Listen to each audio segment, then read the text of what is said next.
the latest GB News travel. Good evening. The M180 westbound is blocked by tree cutting, junction 4 through to junction 3. It's queuing on the approach. They've had to close the motorway westbound side M180, junction 4 through to 3 to cut some trees. The M5 northbound is queuing where there was a collision earlier, junction 28 to 27 through Devon. The M5 southbound is affected by a vehicle having a tyre changed, junction 10 through Gloucestershire. The M6 southbound through Warwickshire is affected by an incident. 2 lanes are closed by a collision, junction 3 through to 2 near Coventry, causing long delays. Long delays on the M62 westbound near Leeds as well, junction 28 to 27, where there was a collision. And the A1M northbound is partially blocked by an obstruction, junction 35, slowing things down. The A74M, the exit slip road, closed by a collision involving a lorry at junction 22, the Gretna Green turning, causing delays on the approach. You can stay up to date throughout the day by visiting our website, gbnews.com. Imagine getting the call to tell you that you've won £50,000 in tax-free cash, our biggest cash prize of the year. Oh my God. That's a big surprise. Oh my God. This is amazing. I'm in shock. That is absolutely fantastic. Thank you. For another chance to win, text cash to 63232.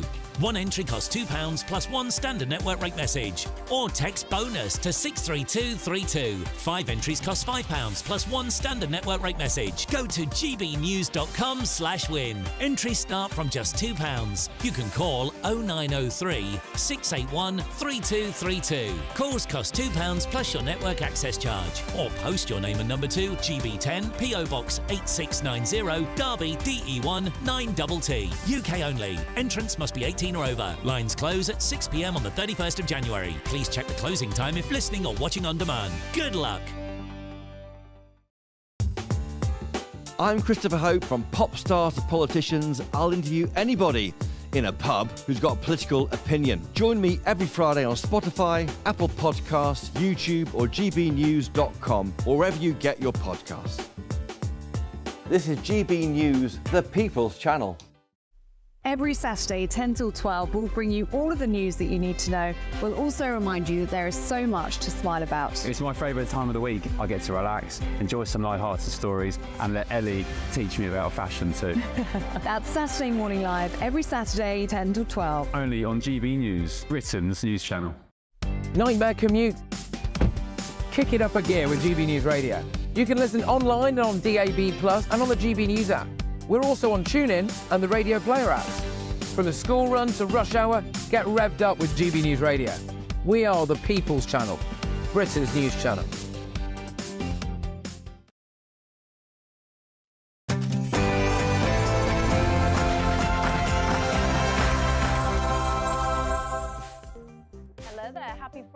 To you, I'm Michelle Dewberry. It's 6 o'clock, so that means it's time for Dewbs & Co. Coming up tonight, so much we need to discuss. Net Zero Labour announcing a new plan, this time for our energy. Will it work? Is this obsession with net zero the right one? And crucially, will it give us all cheaper bills or not? And we know, of course, that the Labour Party, one of their mottos is growth, growth, growth. That's really hard with a whole accent to say. Anyway, unfortunately, we found out that yet again, the economy has shrunk. What do you make to that? I also want to ask you, what do you make to Reform UK?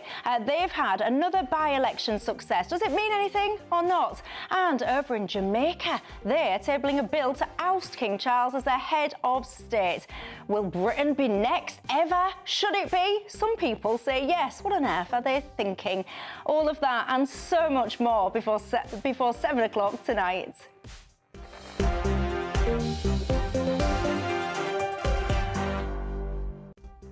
Yes, indeed, I've got a fantastic panel for you, Zia Youssef and James Schneider. But before we get stuck in, let's cross live for the 6 o'clock news headlines.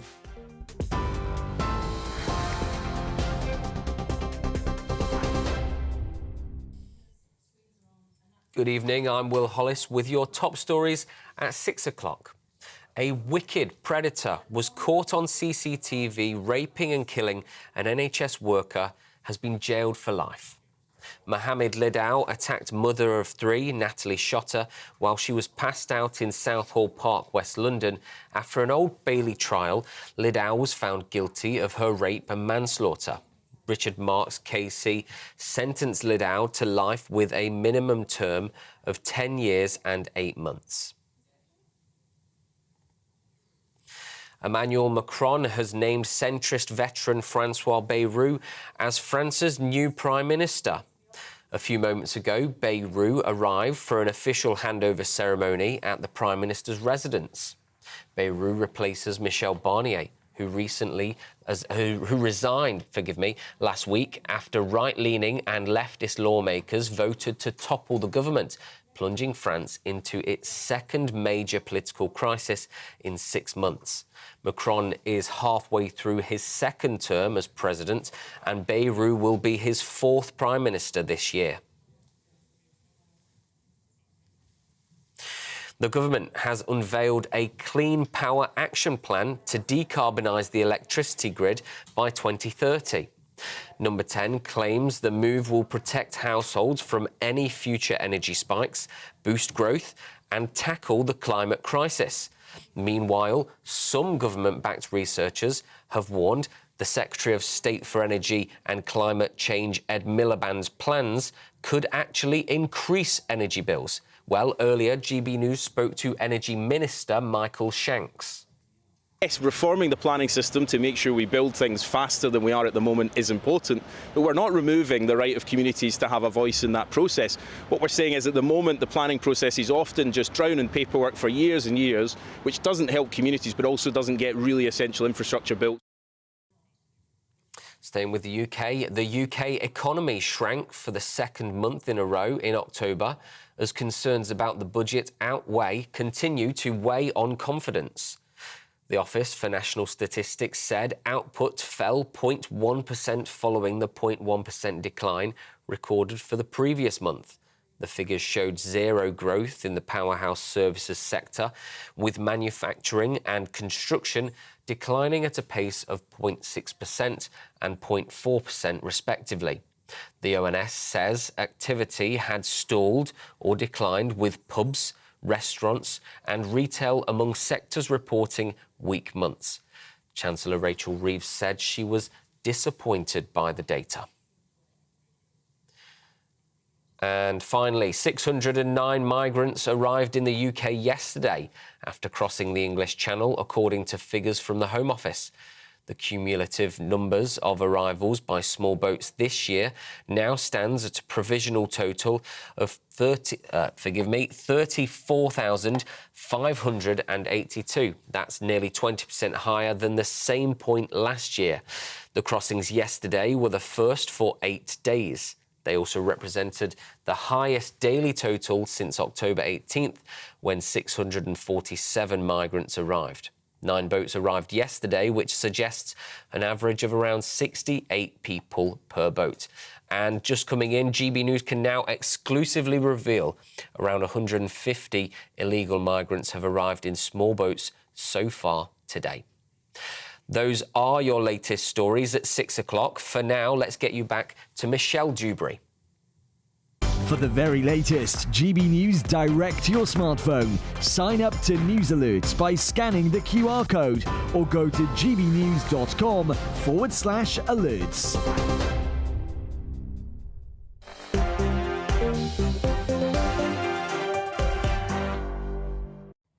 Thank you very much for that. I bet some of you at home, you'll be sitting there absolutely freezing tonight. You'll be listening to those numbers of people that have crossed the channel again today thinking, you know, Michelle, one of these days I might find myself getting on one of these dinghies to get into a nice, warm hotel. I bet many of you will be thinking that tonight, and I hear you, I really do. But look, I'm with you till 7 o'clock tonight alongside me. What a Friday treat for you. Look at this, everybody. Zia Youssef, the chairman of Reform UK, and alongside him, does it get any better than this? James Schneider, the former advisor to Jeremy Corbyn. We're in for a rip-roaring hour, something tells me that. So you can join the conversation in any way that you want to. You can email me, gbviews@gbnews.com. You can go to Twitter or X and get me there, or of course you can go to the website gbnews.com/yoursay. But wherever you are watching and listening tonight, I tell you, you are very welcome indeed.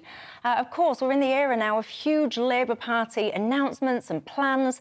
Today is no exception. This one, all about our energy. Let's take a listen, shall we then, to Ed Miliband and what he has had to say.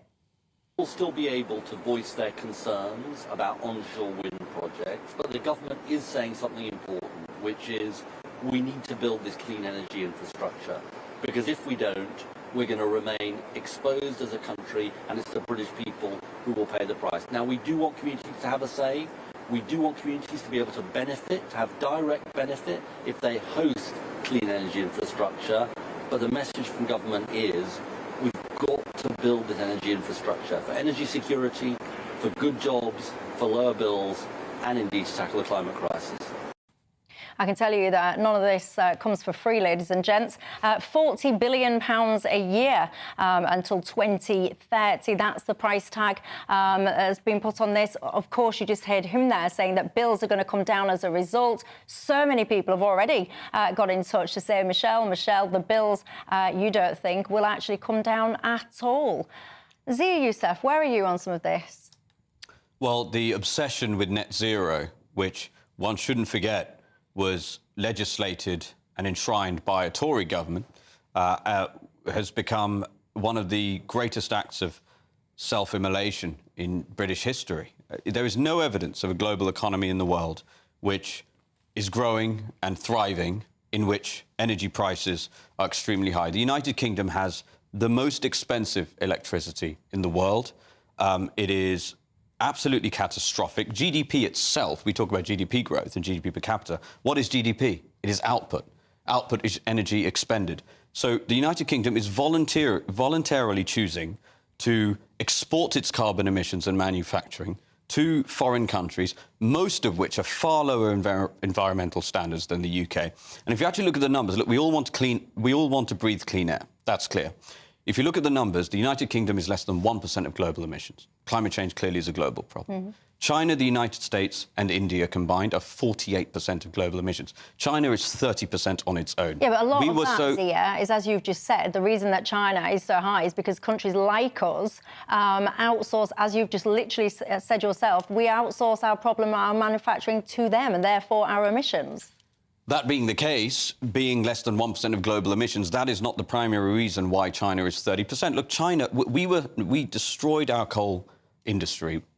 Tens of thousands of jobs lost, with minimal opportunity for the people who lost those jobs.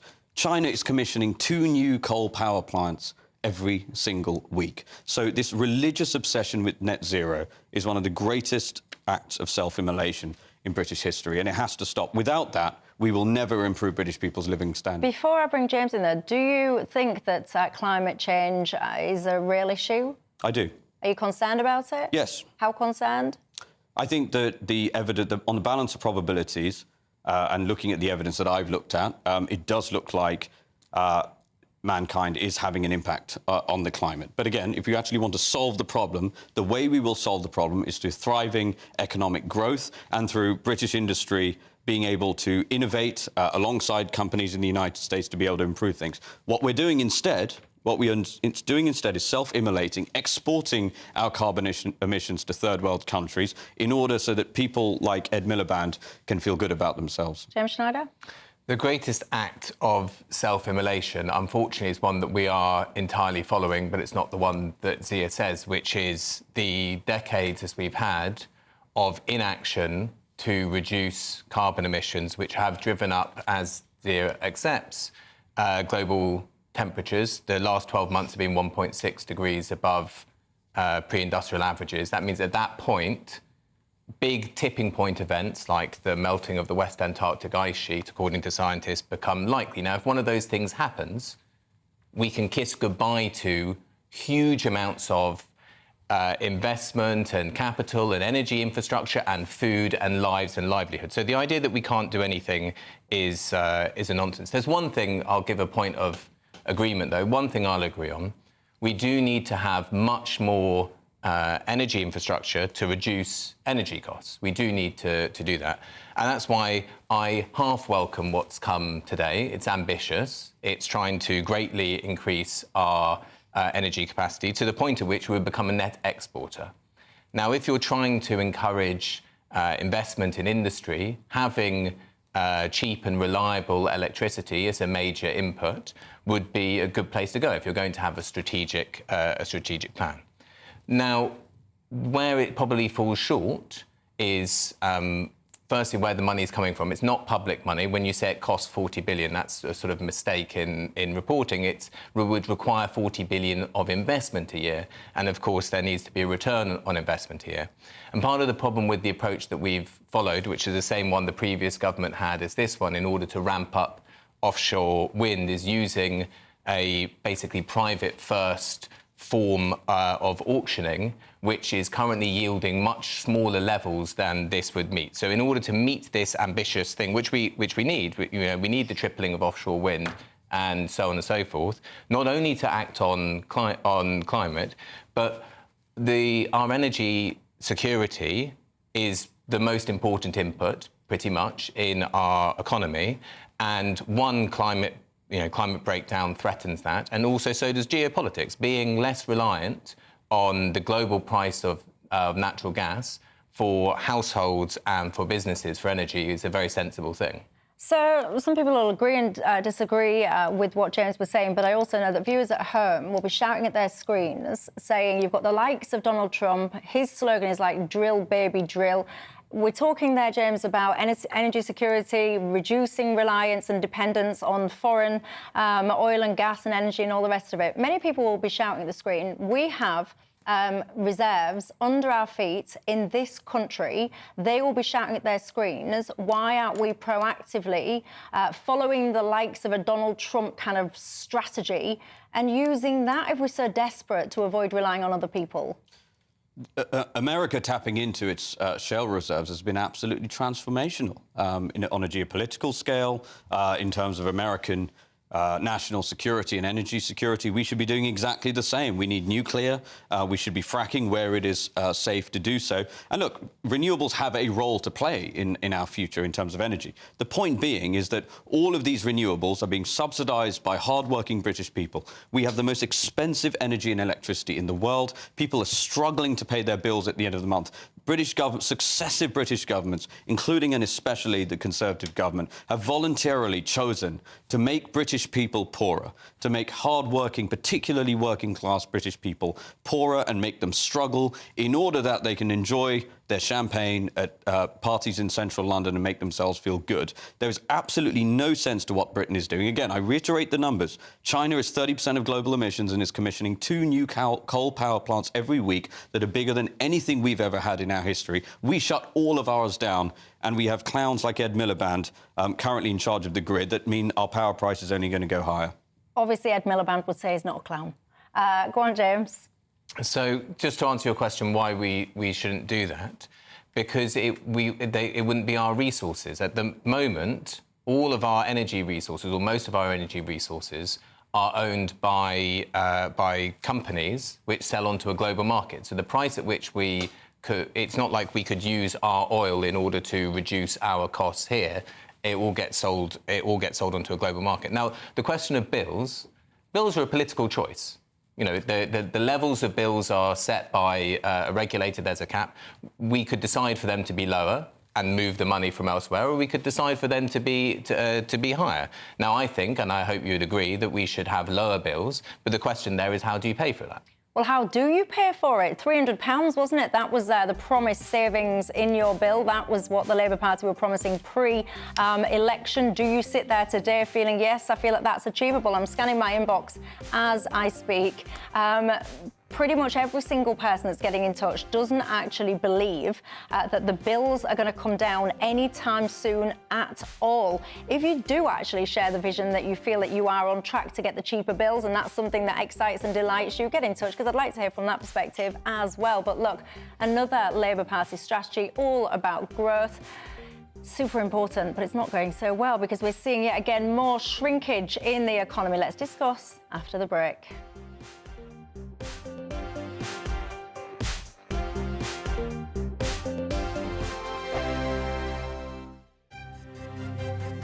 GB News Breakfast, every day from 6 a.m.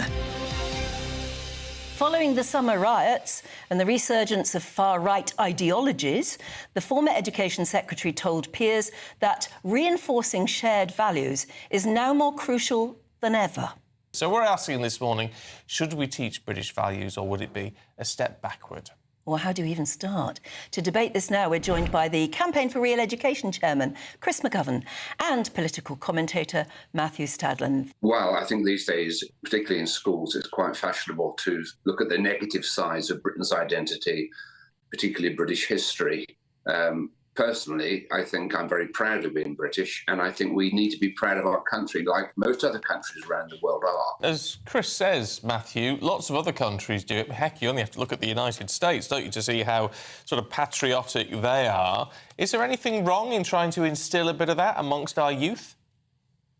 I'm just worried it sounds a little bit communist, Stephen, being told what it is to be British. I've got my own personal but very vague views of what British values might be: inclusivity, patience, being able to queue, decency, respect for democracy and the rule of law. But I mean, very many people will have different sets of values. Some people are racist. So are British values racist? You talked about the far right. I think we all know what the far right is. It's sort of violent, xenophobic racism. But if you have, say, I don't know, 3-4 million people in this country who might describe themselves as racist or far right, and they're British, or as British as you lot and as I am, does that mean those values get taught in schools? My worry is it's a little bit communist. GB News, the People's Channel. This is Britain's Newsroom, where your voice matters. It's just astonishing. With expert analysis and honest opinion, we don't just keep you informed. We bring you unique perspectives you won't see anywhere else. Can't argue with any of that. When the news happens, it happens here. On Britain's Newsroom, weekdays from 9:30 a.m. Only on GB News. Every Saturday, 10 till 12, we'll bring you all of the news that you need to know. We'll also remind you that there is so much to smile about. It's my favourite time of the week. I get to relax, enjoy some light-hearted stories, and let Ellie teach me about fashion too. That's Saturday Morning Live, every Saturday, 10 till 12. Only on GB News, Britain's news channel. In the GB Newsroom, we bring you the news as it happens. With our team of dedicated journalists across the UK, we're ready to keep you up to date with what's happening every half an hour, every single day.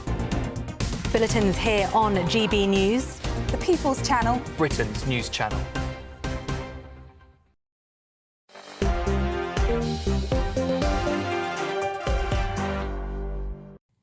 Hello there, I'm Michelle Dewberry. This is Dewbs & Co with you till 7 o'clock. Alongside me, Zia Youssef and James Schneider remain.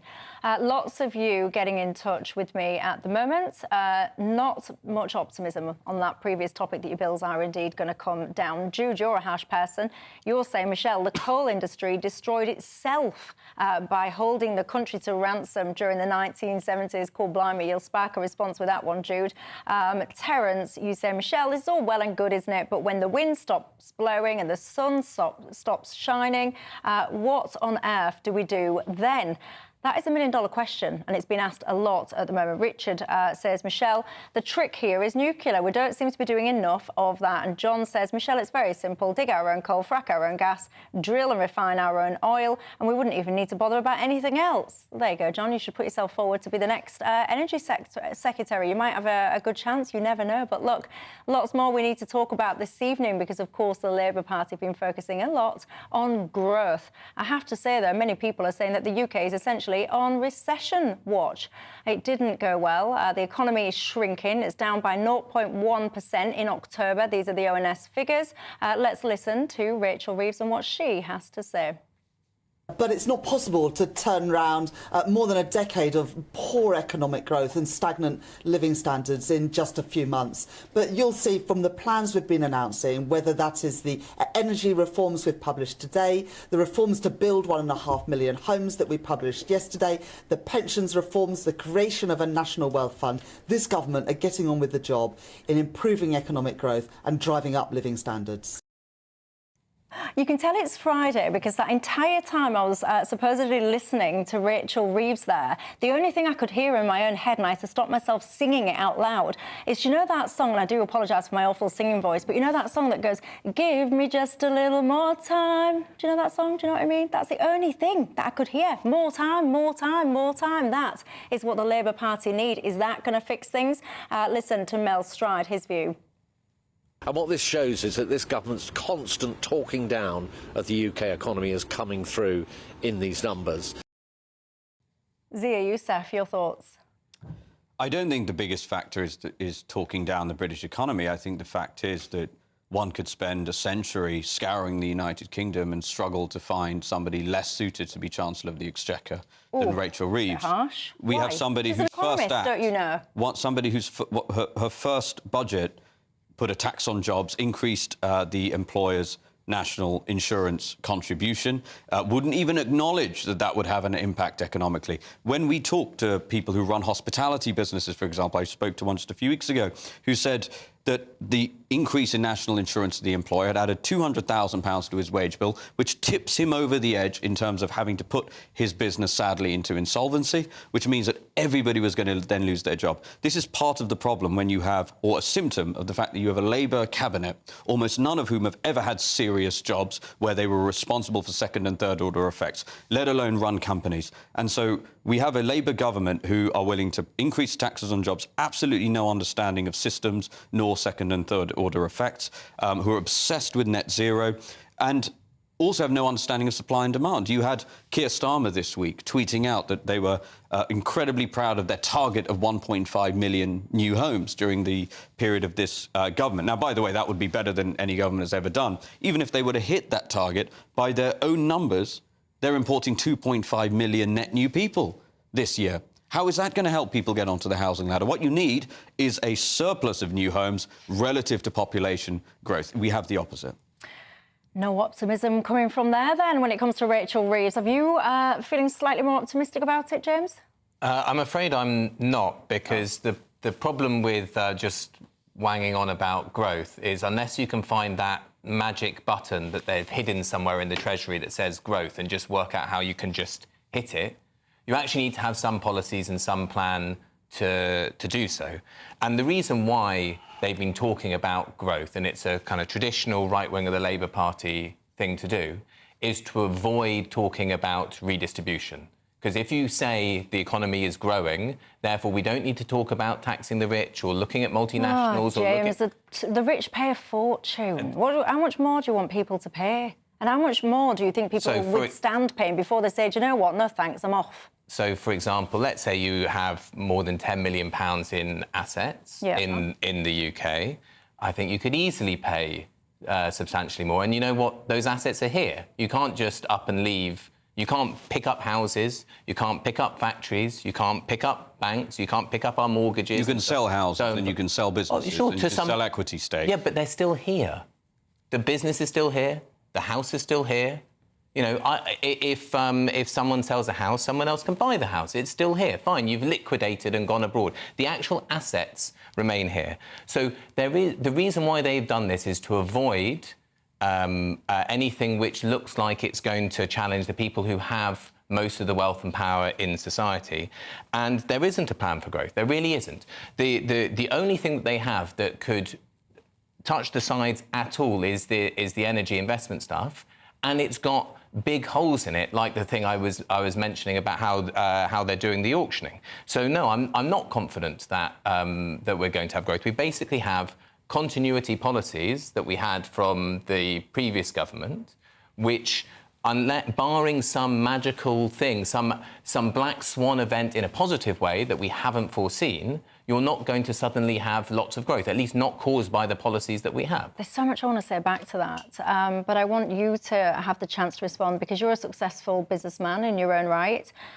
James suggesting just take more from these wealthy. Is that the solution? Well, if you just look at the data, the top 1% of payers of income tax or the top 1% of earners pay 28% of the total income tax in this country. We live in a world that is... Top 10% pay 60 as well, just to be fair, the context. Indeed. And then we live in a world also which is incredibly mobile. Many people who have the option of leaving the United Kingdom, sadly, are choosing to do so at alarming pace. We have a brain drain of unprecedented scale going on as we speak. All of these things are storing up an unhappy future for us. Now, I would say to all of those people, somebody might, I myself could have left the country. I've chosen not to do that. I believe this country can be turned around and I believe Britain can be the second highest GDP per capita country in the world after the United States. But what I will say is this. One of Reform's flagship policies is to eliminate income tax on earnings below £20,000 per year. Would you leave the country if there was, say, a 1% annual wealth tax on financial assets over 10 million? Well, I don't know how much that's not a question. No, hold on, hold your horses, because that can be the million-dollar question that you can have the break to ponder, everybody, because I'm liking this conversation, so I want it to continue. I'll see you in 2. I need to... This is the...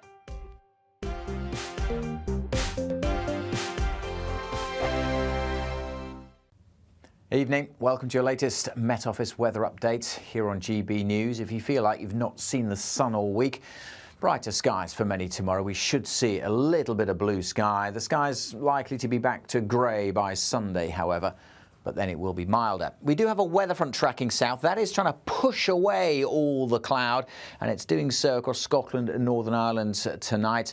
That will allow it to turn quite chilly. It's bringing a little bit of rain over northern England, North Wales, patchy rain and drizzle further south, quite murky over the hills as well, misty conditions, but all that cloud again keeping temperatures above freezing in the south, whereas we will see some pockets of frost over northern England and eastern Scotland. A few showers coming in on that brisk wind as well, but generally that cloud will continue to drift southwards. So yes, first thing, still pretty drab over East Anglia and southern England. A little bit of rain here and there, but nothing too heavy. It is going to get brighter. Already though, by 7, 8 o'clock, we'll see breaks in the cloud over Wales, northern England. Fine start for much of Northern Ireland. Just a few showers on the north coast. A few showers filtering in over northern Scotland. A bit of snow mixed in with those, but only really over the tops of the mountains.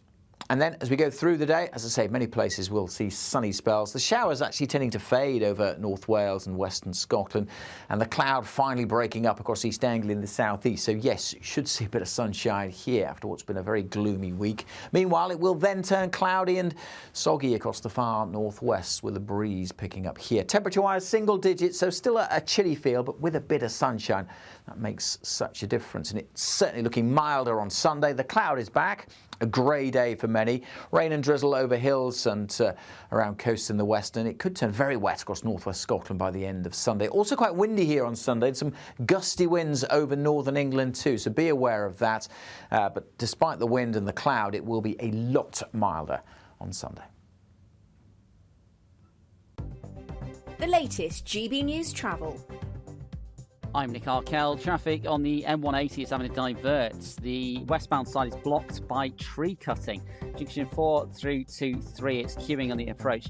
The M11 northbound is partially blocked approaching Junction 11. The exit Slit Road, there's a broken down vehicle slowing things down.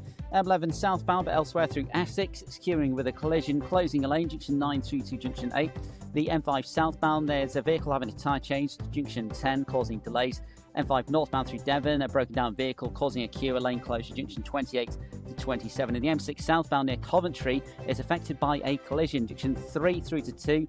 2 lanes are closed, causing long delays, and big queues as well on Dunchurch Highway and other routes nearby to the motorway. The A1M northbound partially blocked by an obstruction at Junction 35, heading through South Yorkshire. That's the latest. You can stay up to date throughout the day by visiting our website, gbnews.com.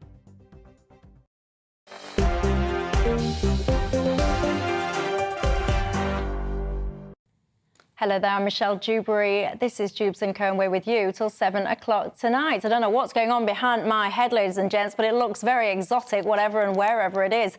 We're not going anywhere, though. We're staying right here till 7. Alongside me, Zia Youssef, the chairman of Reform UK, and I've also got James Schneider, the co-founder of Momentum. Also, and former advisor to Jeremy Corbyn, I've got to say, before the break, James was asking Zia Youssef about wealth taxes and whether or not Zia would be prepared to pay an extra 1% per annum on your wealth. Would you, Zia Youssef?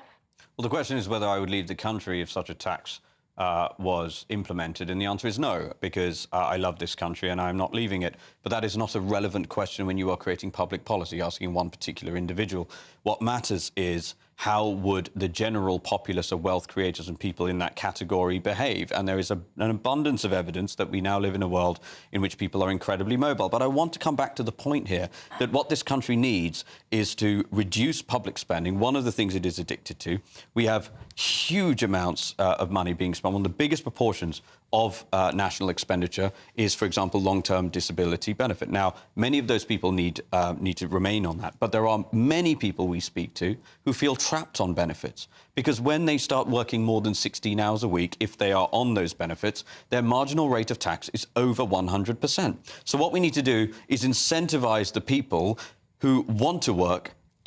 And to do that, reform would eliminate income tax below £20,000. That would help the youngest people in society and the oldest people in the working population. We live in a country now where over a fifth of our working age adults are not in work and are not seeking work. So all of these, unemployment figures are largely fake because they are gerrymandered by a government who has an incentive to gerrymander them. So what we need to do is incentivize work, and what we do right now is the opposite. When you start working more than 16 hours per week and you are on benefits, you literally have less money at the end of the month, and that is an abomination. Can I come back about this wealth creation point? Because you might have an argument if we were in an economy that was dynamic, that was producing new things, where there was lots of investment in the real economy. But we don't live in that. We live in a highly financialised economy where competition for control over assets and asset price inflation is the bulk of people's wealth. And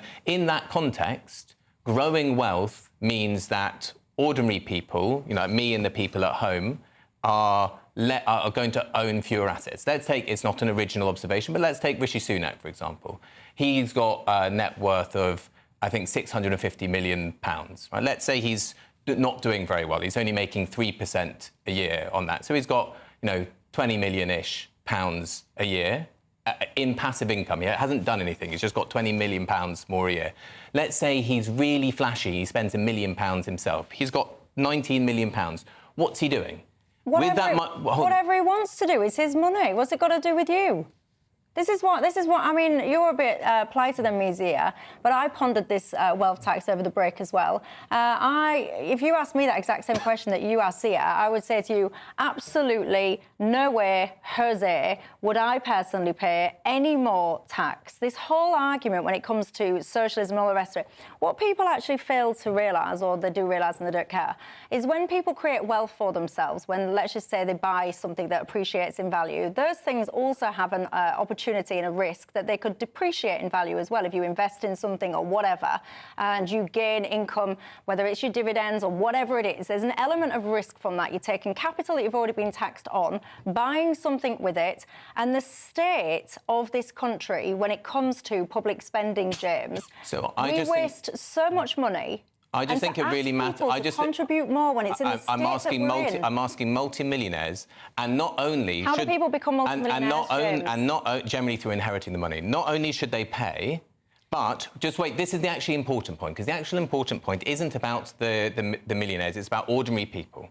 And ordinary people being able to own their own homes, ordinary people having living standards which are going to increase, children having better lives than their parents, right? That's the type of society which we say we all want to live in, and I think we do all want to live in that society. Now, if Rishi Sunak has £19 million a year of passive income to buy the house that I live in, to buy the things that we need. There's a reason why home ownership is going down. There's a reason why the cost of housing is soaring away. And it is extremely linked to the high levels of wealth inequality that we have. So even if you think, brilliant, it's great that Rishi Sunak has made some money in the city, and his wife's father made lots of money as a big industrialist, you might think that's great. I think it's great, and I think it's aspirational, and I think other people should aspire to that kind of success, entrepreneurial endeavour. And the fact that he has £19 million a year, according to some estimate I've just done on the back of a fag packet,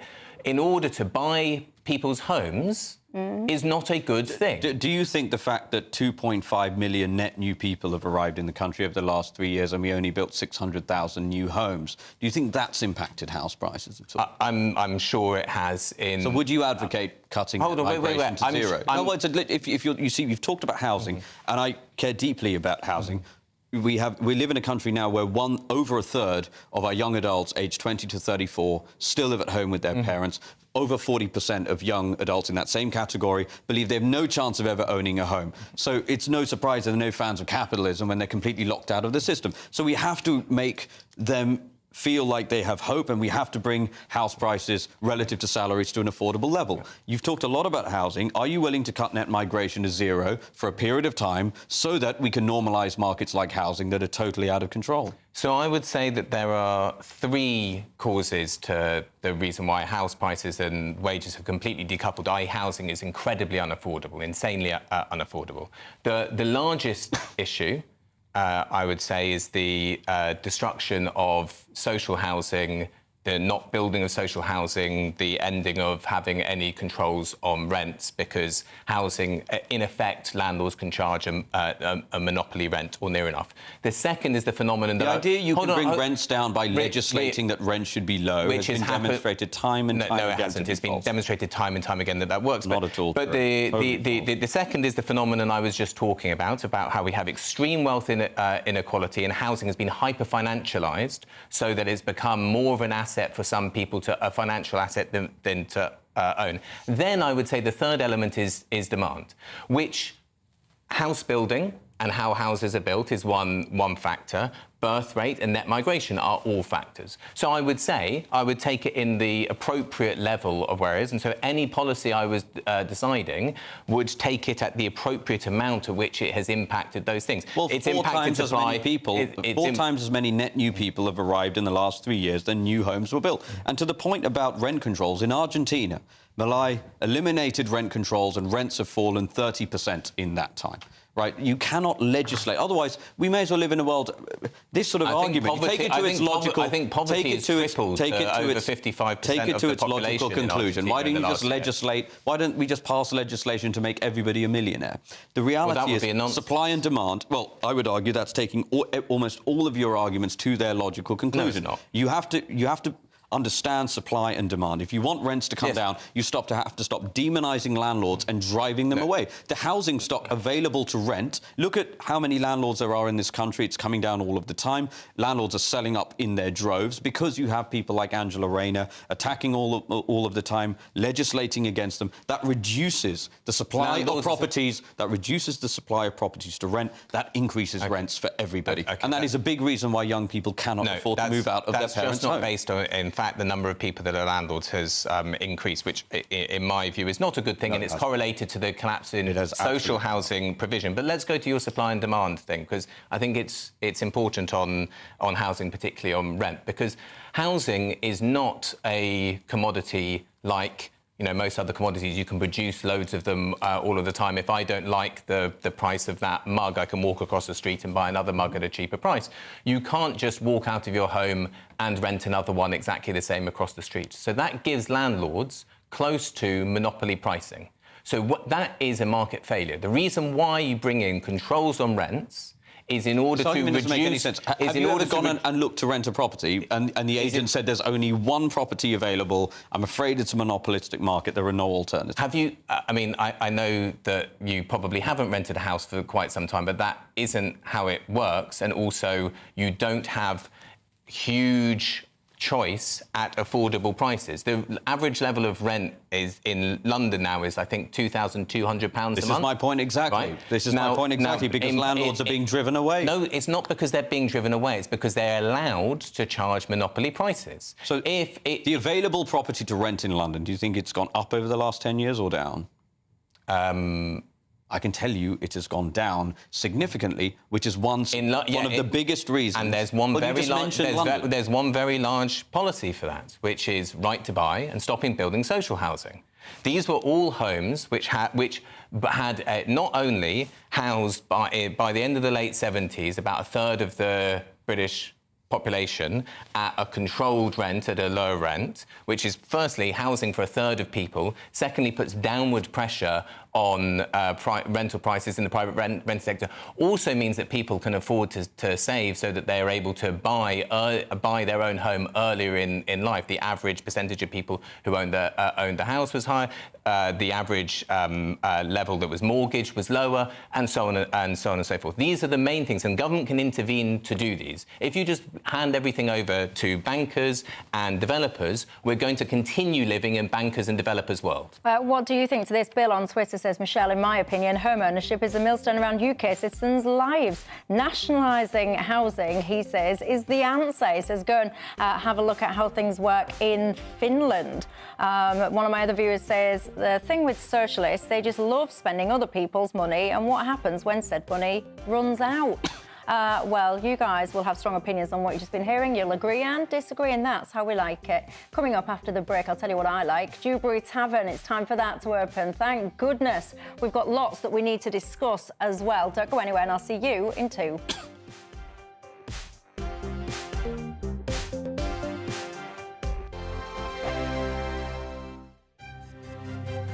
GB News Breakfast, every day from 6 a.m. Small mouthful of David Walliams now and what he's revealing, what he's talking about. Josh, where do you think this goes? Because there is a lot of speculation about David, who he is, what he is.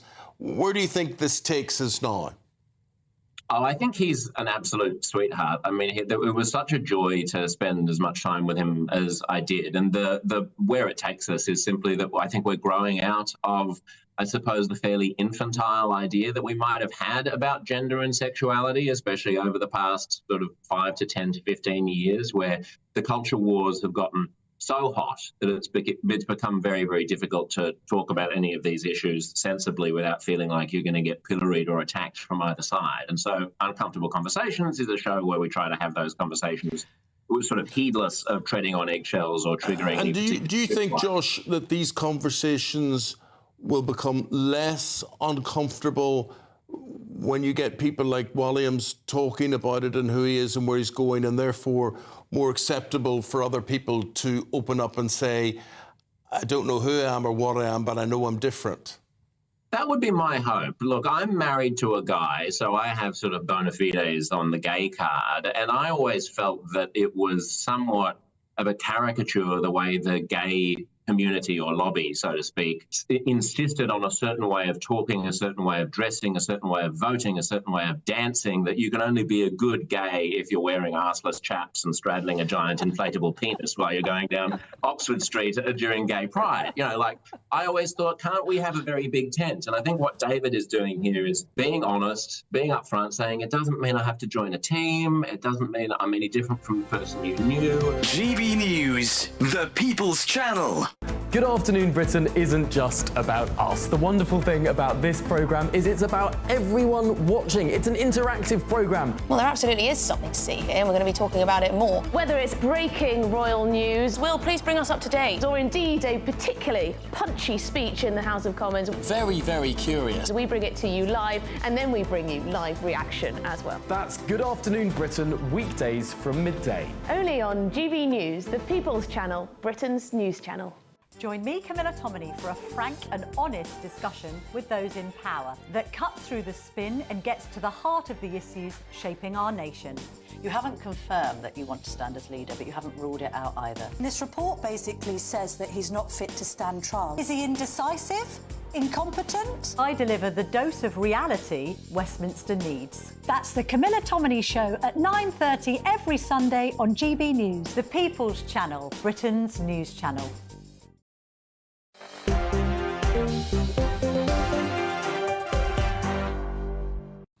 Hello there, it's Friday. You know what that means? Dewberry Tavern is open. JT, you've just sent me a message saying you've just opened your tavern too in solidarity. So cheers, everyone. Happy Friday to you at home, and cheers to each and every one of my panel. some weeks I do feel like I need my Dewberry Tavern. I can tell you more than others. Coming up tonight, I want to ask you, have you got an advent calendar at home, whether you're an adult or not? Have your children got one, grandchildren, whatever? You know, if you have, then the excitement, the tingles, ladies and gents, that you feel when you're about to open that door for the first time, because you just want your mitts on that chocolate, don't you? Let's be honest. Well, can you imagine if you've got a Tony's Chocolonely advent calendar, because you would have been absolutely gutted when you reached the 10th of December, because, ladies and gents, there was no chocolate in it. No, that's right, it was empty. Can you imagine the disappointment? I can hear the tears now from all the children across the land. Interestingly, though, why was this advent calendar door empty? Well, it was to raise awareness and to get us talking about the inequality in the cocoa industry.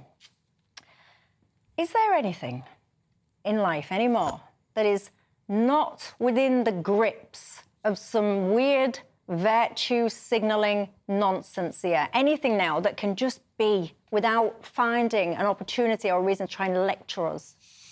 Well, to offer some good news, if one looks at the United States, and generally the UK is around 18 to 24 months downstream of them culturally, you've seen huge companies like Boeing, like FedEx, eliminate their DEI departments. I think we are starting to see companies wake up to the fact that consumers don't want to be moralised to buy companies and corporates and their products. Examples being Bud Light, the total destruction of a famous brand there by wokesters. If you look at what's happened very recently with Jaguar, total self-immolation from a brand there. So I don't think there's any doubt now that people are sick and tired of being moralised to by the woke marketing departments of certain companies. But the good news is I think that we have seen the worst of it, and I think it's going to go into decline very quickly. Oh, I almost want to drink to that. James Schneider, where are you on this? I mean, so to speak of the other companies, I'll leave Tony for a minute. These things are always very embarrassing, and they're phony. Even if they're things which I broadly agree with, they're silly and phony. I don't care, though. It's like if a company wants to market in a particular way, I don't care. If it emulates the brand, well, then they shouldn't have done that. If it advances the brand, well, then the marketing people maybe will get a raise. In the case of Tony's Chocolonely, I think part of their brand, like the pieces are all uneven in size because they're trying to talk about inequality in the chocolate market, which is a real thing. Basically, all the value is owned by the brands and the retailers, and the people that actually produce the cocoa that goes into the chocolate get very, very little of the value. That's fine to raise. If you don't like it, don't buy it. Who cares? Well, if I want to be lectured when I'm just trying to give my child a little bit of Christmas magic... Buy a different one. There were two in the previous one. Chance would be a fine thing. Was it labelled on the top? Yeah, from what I understand, it wasn't labelled. When I picked it up, if it said, right, dear parents or whatever, this is a work version of an advent calendar, and when you get to day 10, it's going to be empty, and then you're going to say to your kid, oh, bummer, it's empty, but hey, bro, at least we're talking about cocoa inequality in whichever country. If it said that on the tin, I won't go near it with a... I won't go near it like with a country mile. I don't know what it is, and politics is interesting because it sets up this chain of different issues that groups of people cluster around and are interested in. And there are two ones that are on the sort of the right bit of it, you know, on the sort of Trump side, that in that area, that I just don't understand. The Harry and Meghan thing, why people get really agitated about that, I don't understand either way. And this sort of thing, like, oh, the brand is trying to lecture me or whatever, I don't understand. Oh, like, so right, what? In isolation. Buy another thing, right, I don't mind. Let me help you. In isolation, if we're just sitting here pontificating about an advent calendar... It's not poverty or inequality. No, but if it's in isolation, we're sitting here going, there's a chocolate missing off an advent calendar. I get why people would go, that's a bit weird. Aunt Michelle got now better to talk about. I would hear you on that. My issue in society at the moment, and you make the good point about Donald Trump, we seem to have switched into a society where people are just so motivated, and I'll leave you to decide what people's motivations are, by desperately trying to bash us over the head, to feel guilty about this, guilty about that, to feel, oh, you know, don't eat your chocolate because of this over there or whatever. And I feel like it's a relentless onslaught all the time. And I really do hope, Zia, that the Donald Trump thing is going to reverse the progress. It feels like that to me. Well, absolutely. Look, on the one hand, you're right in the sense that you could argue it's sort of facile because this is the this is the imposition of the neuroses of some marketing executives who are too woke for their own good. But there are some real-world examples which have significant negative impact on people's lives. You look at Boeing as a really famous example. Boeing has eliminated its entire DEI initiative. This was a company that decided to fire lots of their aerospace engineers for no reason other than the fact that they were middle-aged white men.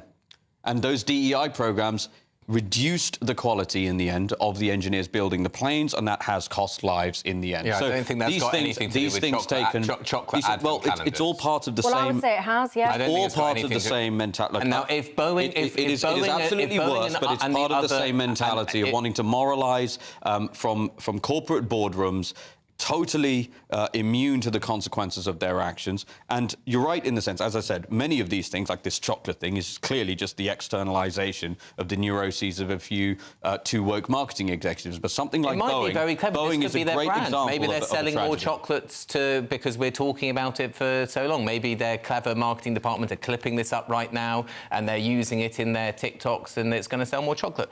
Who knows? My point is, why do we care? Why are we even talking about this? If we want to talk about chocolate, let's talk about why the price of it's going up. Well, I've told let's you talk about shrinkflation. Let's talk about why that's happening. That actually impacts people, and we can do something about it. I'll tell you particularly why I care. I've just said I don't believe that this is just a random thing about chocolate in isolation. If it was, I wouldn't care less. I'd be on your side. I feel very passionately. We've ended up in a society now where little boys are being told that they maybe are little girls and all the rest of it. And if anyone has anything to say about that, there's all kinds of problems. I think there's a very sinister direction of travel when it comes to things like what we talk about there, DEI and things like that. I think it's very sinister. This is my point about this connection of issues, which I find baffling. I don't understand. You just find it completely coincidental. I don't understand why someone who would hate Prince Harry for some reason. I don't hate. I don't mean you, but you know what I mean. Like there's a chain of things which people do feel strongly about. You clearly feel very strongly about the Advent calendar chocolate being missing for one day from a company that you're not going to buy. I mean. Right, no. But you do, see, right? No, and it's connected to these other There's things. a lot of people feel cheated by the fact that it was not labelled as such. No, that's not the reason we're talking about it. We're not talking about it because this is the greatest consumer crime of this day, let alone. It doesn't need to be the greatest else. consumer crime for people to feel cheated and then to feel like the corporation is moralising. You're not stupid, and nor are we, and nor are the viewers. Don't pretend that the reason why this has been in an article in the Mail is because 3 people were upset and they felt cheated by the fact that they didn't have the thing. They absolutely. It's because it fits into this chain of political things, which I'm interested in, because I want to know why is it that this is elicited, given it's, to me, seemingly nonsense. It doesn't really matter one way or the other. Very strong emotions in Michelle and possibly in some of the viewers. It has. Have you haven't got a child, have you, that's very keen and excited about opening Advent calendars, and when you do, you'll realise just how exciting that moment is in the morning. I would not want to have that excitement interrupted for a moral lecture, and I maintain my point, but I know many of you will be shouting at the screen. You'll be some of you agreeing with James, thinking it's a storm in a teacup. Some of you agreeing with me that it's part of a much bigger thing. And of course, many people will be cheering from the rafters when you're hearing about the mentions of DEI. It's always good, isn't it? Different opinions. We will continue those different opinions next week, though, because for now, that's all I've got time for. Thanks, gents. Thanks to you at home. Have a good weekend. I'll see you on Monday. No nights.